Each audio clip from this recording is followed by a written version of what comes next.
Assalamualaikum warahmatullahi wabarakatuh. Perkenalkan, nama aku Anissa Siregar, NIM 120403200292, berasal dari program studi Ilmu Komunikasi semester 2 kelas A.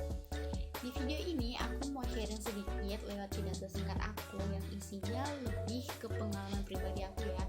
Dan untuk videonya itu definisi bahagia. Sebelumnya yang saya hormati Bapak Firdaus Al-Hadis selaku dosen retorika di Universitas Islam Negeri Sultan Syarif Hasanuddin Riau dan teman-teman semua yang udah menyempatkan waktunya untuk nonton video ini. Kita langsung masuk ke isi pidatonya aja ya. Sebenarnya apa sih definisi bahagia itu buat kalian? Kalau pribadi aku sendiri, definisi bahagia itu sederhana banget sih. Dengan melihat orang di sekeliling aku senang, terutama orang-orang yang aku sayangi dan menyayangi aku juga. Kalau menurut kalian gimana?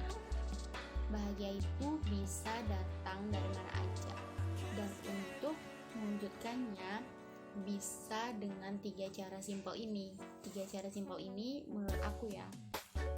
Nah, ini dia 3 cara bahagia bisa terwujud. Yang pertama itu bersyukur.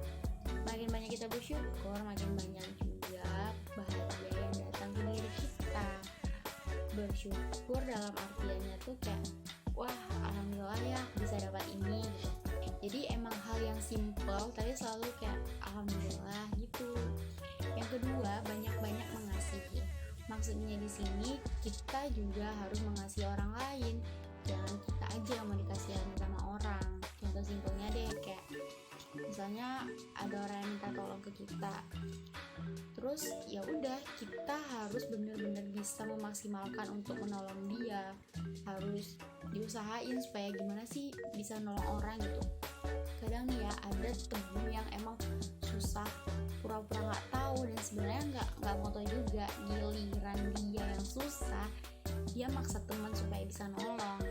Tapi ada juga nih orang kalau dia minta tolong tuh kayak pakai syarat. Contohnya tuh temen lagi minta tolong nih, malah dimanfaatin, bukannya mengurangi beban jadi nambah beban gitu, macam-macam deh pokoknya.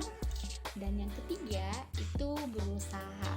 Cara yang terakhir ini emang sulit banget sih bagi beberapa orang buat dilakuin, karena menurut aku pribadi ada cerita sedikit. Jadi aku pernah ikut tes abdi negara, baik itu yang pertama Polwan, habis itu TNI.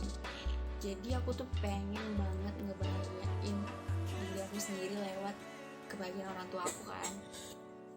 Jadi aku tuh mikir kalau misalnya orang tua aku bahagia, secara tidak langsung aku juga pasti ikut bahagia banget kan. Nah, orang tua aku tuh pengen banget aku jadi seorang abdi negara.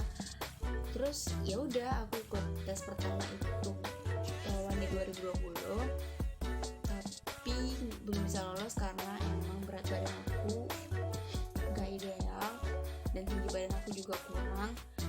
Terus di bulan April kemarin aku juga sempat ikut tes TNI Angkatan Udara dan juga belum bisa lolos karena kena di postur karena berat badan aku kurang, tidak memenuhi syarat.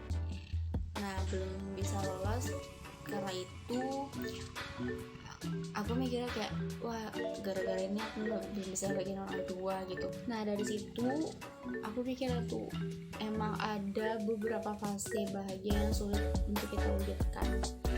Pasti teman-teman semua punya sebuah keinginan yang emang harus diusahakan suatu saat nanti. Bisa dibilang kayak cita-cita, impian, ataupun angan-angan. Tapi emang benar-benar harus usaha yang ekstra supaya bisa terwujud. Nggak cuma usaha aja sih, niat, doa juga harus seimbang. Kita juga nggak bisa selalu usaha tapi niat kita juga nggak ada, atau kayak doa ada, usaha ada tapi niat belum ada juga nggak bisa. Tapi bahagia manusia itu berbeda-beda levelnya. Kita nggak boleh ngusik kebahagiaan orang lain selagi kebahagiaan dia nggak ngusik kita, nggak ngerusak kebahagiaan kita juga gitu. Dengan omongan kita yang emang menurut kalian tuh biasa aja, tapi menurut orang itu sakit banget sih kayak gitu. Jadi mohon saling menghargai kebahagiaan orang aja, karena kan kita nggak tahu seberapa besar usaha dia buat mencari kebahagiaan itu. Ya menurut kita sih kayak biasa aja, cuman dia ngerasain, dia yang tahu gitu. Oke, segitu dulu video pidato singkat aku. Kalian boleh ngambil hikmahnya aja. Memang aku nggak selalu nyuruh kayak kalian harus ngelakuin itu, enggak, tapi ya aku sering udah ngerasain langsung. Apabila ada kesalahan di dalam pidato aku mohon maaf ya. Assalamualaikum warahmatullahi wabarakatuh.